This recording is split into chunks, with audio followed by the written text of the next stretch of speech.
ನಾವು ಬಂದಿದ್ದೀವಿ ಕೆಲಸ. ನಿಮ್ ಪಾಠನೇ ನಮ್ಗೆ ಬೇಕಾದಷ್ಟಿದೆ, ತಲೆ ಕೆಡ್ಸ್ಕೊಳಕ್ ಹೋಗ್ಬೇಡಿ. ನನಗ್ ವಿಶ್ವಾಸ ಇದೆ, ಹಾಸನ ಜಿಲ್ಲೆಯಲ್ಲಿ 7ಕ್ಕೆ 7 ಕೂಡ ಕೆಲವೊಂದು ಅವಕಾಶ ಕೊಟ್ಟಿದ್ದಾರೆ. ಒಂದು 2-3 ಸೀಟು ನಮ್ಮವರೇ ಮೋಸ ಮಾಡಿ, ನನಗೂ ಗೊತ್ತಿದೆ. ನಾನು ಯಾವ ಸೀಟ್ ಅಂತ ಹೇಳಕ್ ಹೋಗುದಿಲ್ಲ. ನಾವು ಗೆದ್ದಿದ್ದು 2-3 ಸೀಟು ನಮ್ಮವರೇ ಒಳಗಡೆ ಕುತಂತ್ರದಲ್ಲಿ ನಾವು ಸೋತಿದ್ದೇವೆ.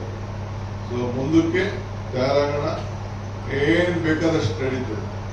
ಈಗ ಕೆಲವು ನೋಡ್ರಿ, ಕೆಲವು 2 ಮಿಕ್ಸ್ ಹಾಕಿ 1000 ಲೀಡ್ಗಳು ಅವ್ರಿಬ್ರು ತಪ್ಪಾಡ್ಲಿ. ಬಿಜೆಪಿ ವರ್ಕರ್ಸ್ ಅಂತೂ ಒಂದಾಗಂತೂ ಆಗಲ್ಲ ಬೇರೆ ಪಾರ್ಟಿಗಳಲ್ಲಿ. ನಾನು ನಮ್ಮ ಪಾರ್ಟಿ ಇದೆಯಲ್ಲ, ಇದು ಯಾರು ಬೇಕಾದ್ರೂ ಈಗ ರಾಜಪ್ಪ ಹೋದ ಚೇರ್ಮನ್ ಮಾಡಿದ್ದೆ ನಾವು, ನಮ್ಮ ಲೀಡ್ ಬಹಳ ಹತ್ರ. ಅಲ್ಲಿ ಯಾಕೆ ಡೈಜೆಸ್ಟ್ ಮಾಡ್ಕೊಳಕ್ಕಾಗ್ತಾ ಇಲ್ಲ?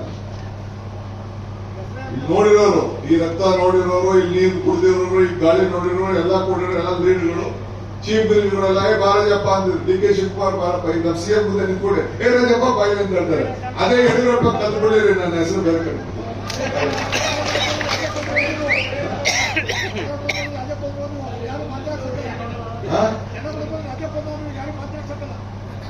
ಏನಿಲ್ಲ, ಬರೀ ಯೂಸ್ ಅಂಡ್ ಥ್ರೋ,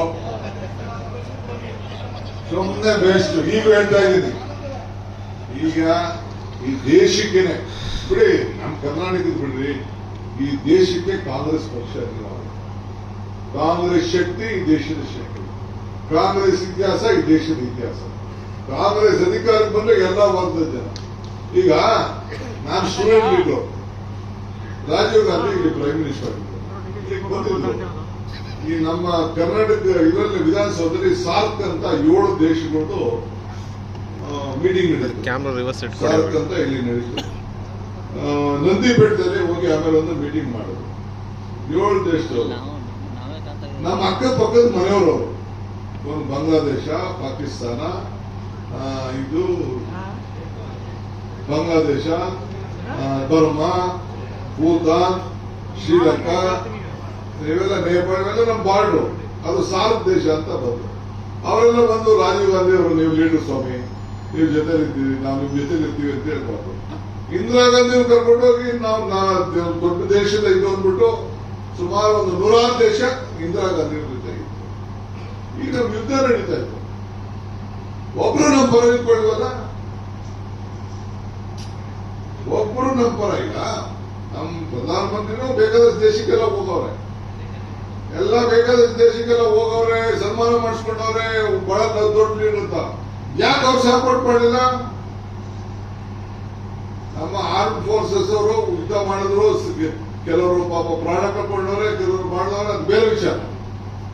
ಯಾಕೆ ಒಬ್ರು ನಮ್ಮ ಪರ ಸುತ್ತಮುತ್ತಲಿರೋರು ನಮ್ಮ ಜೊತೆ ನಿಂತ್ಕೊಳ್ಳಲಿಲ್ಲ? ಪ್ರಶ್ನೆ ನಾನ್ ಕೇಳ್ತಾ ಇಲ್ಲ, ಜನ ನಮ್ಮಂತವ್ರು ಕೇಳ್ತಾರೆ. ಲೀಡರ್ಗೆ, ಕಾರ್ಯಕರ್ತರಿಗೆ, ವಿದ್ಯಾವಂತರಿಗೆ ಯಾಕೆ ಆಯ್ತು? ಅಕ್ಕಪಕ್ಕದ ಮನೇಲಿ ತಂಡ ಬಿಡ್ಕೋಬೇಕಿಲ್ಲ, ದಿನ ಬೆಳಗ್ಗೆ ಜಗಳಕ್ಕಾಯ್ತಿದ್ದ? ಬೇಕಲ್ಲ ನಮ್ಗೆ. ಅವರೆಲ್ಲ ಬಂದು ಬೇರೆ ಬೇರೆ ದೇಶದವರೆಲ್ಲ ಬಂದು ಬೇಸ್ ಮಾಡ್ಕೊಂಡು ಹೋಗ್ತಾ ಇಲ್ಲ. ಹಂಗೆ ಸುತ್ತಮುತ್ತಲೆಲ್ಲ ಮಾಡಬೇಕು. ಸೊ ಹಂಗೆ ನಾನು ನಿಮ್ಗೆ ಹೇಳ್ತಾ ಇರೋದು, ನೀವೆಲ್ಲ ಸೇರಿ ಇದೊಂದು ಒಳ್ಳೆ ತೀರ್ಮಾನಕ್ಕೆ ಕಾಂಗ್ರೆಸ್ ಒಳಗಡೆ ಬರಬೇಕು ಅಂತ ಹೇಳಿ ಬಂದಿದ್ದೀರಿ. ಇದು ನೀವು ಬಂದದ್ದು ನಿಮ್ ಸಾಲದು. ನೀವು 5 ಜನ ತಯಾರು ಮಾಡ್ಬೇಕೀಗ. ನೀವು 5 ಜನ ವಾಪಸ್ ಕರ್ಕೊಂಡ್ಬರಕ್ಕೆ ತಯಾರು ಮಾಡ್ಬೇಕು. ನಿಮ್ಮ ಜಿಲ್ಲೆಯಲ್ಲಿ ಹಿಂದೆ ಶ್ರೀಕಂಠಯ್ಯನವರು, ಪುರಸಾಂಗೌಡರು ಇಬ್ಬರು ಲೀಡರ್ಶಿಪ್ ಅಲ್ಲಿ 7ಕ್ಕೆ 6 ಗೆದ್ದಿದ್ದು, 7 ಗೆದ್ದಿದ್ದು, ಗೆದ್ದಿದ್ದು. ಹಂಗೆ ತಿರ್ಗ ವಾಪಸ್ ಬರುತ್ತದ್ದು ಆಯ್ತು. ಅದನ್ನೆಲ್ಲ ನೋಡಾಯ್ತು. ಯಾವ್ದನ್ನ ದೇವೇಗೌಡರು ಫ್ಯಾಮಿಲಿದು ನೋಟ್ ಇದೆಯಲ್ಲ, ನೋಟ್ ಆಫ್ ಕಾಯಿನ್ ಇದೆಯಲ್ಲ, ನೋಡಾಯ್ತು. ಹಿಂಗೂ ತಿರ್ಗಾಯ್ತು, ಹಿಂಗೂ ತಿರ್ಗಾಯ್ತು. ಕಾಯಿನ್ ನೋಡಾಯ್ತು ಜನ. ಇನ್ನೆಷ್ಟು ಅಂತ ನೋಡೋರು, ಯಾವ ರೀತಿ ನೋಡೋರು, ಫೋನಲ್ಲಿ ನೋಡೋರು, ನೋಟಲ್ಲಿ ನೋಡೋರು, ಪೇಪರ್ ನೋಡೋರು, ಎಲ್ಲ ನೋಡ್ಬೇಕಾದ್ರೆ ನೋಡಾಯ್ತು ಅವರಿಗೆ. ನನಗೇನು ಅವ್ರ ಮೇಲೆ ವೈಯಕ್ತಿಕವಾದೇನಿಲ್ಲ.